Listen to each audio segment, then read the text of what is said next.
So about 4 years ago, we launched a Women in Technology kind of group in a number of different locations, but in the location where I'm based in Bournemouth, as a supposedly senior member of staff, I was asked to sponsor that group.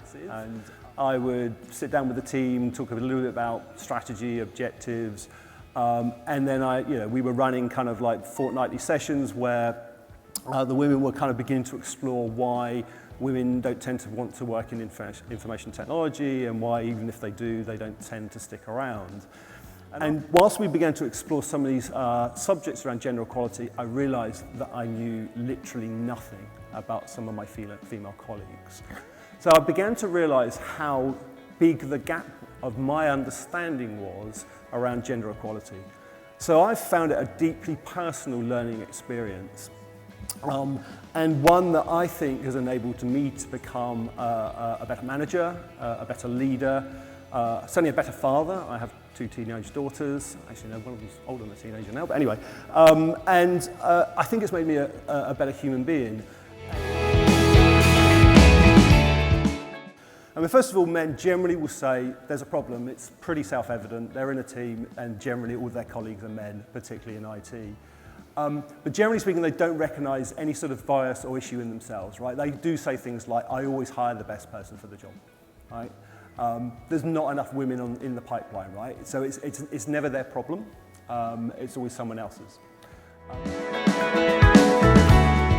We find that getting just men together to have a conversation about this in a safe environment is really important. The first thing we say is, this is not about making you feel guilty.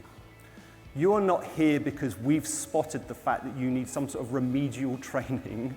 We just want to find out what your opinion is around gender equality. Managers who may come into the workplace on a Monday morning and go to exactly the same guy they go to on every Monday morning and spend the next 20 minutes talking about what happened in the football over the weekend. Clearly nothing wrong with that, but if that's what you're doing every time and never talking to anybody else in your team, there's clearly something wrong. So we also talk a lot about non-inclusive language. Interrupting as well, Gary. Interrupting, thank you, Stephen. And it's back to the point that men can be a little bit confused. They don't know what they can say anymore, right? Can I use the term ladies? No, tends to be the answer, right?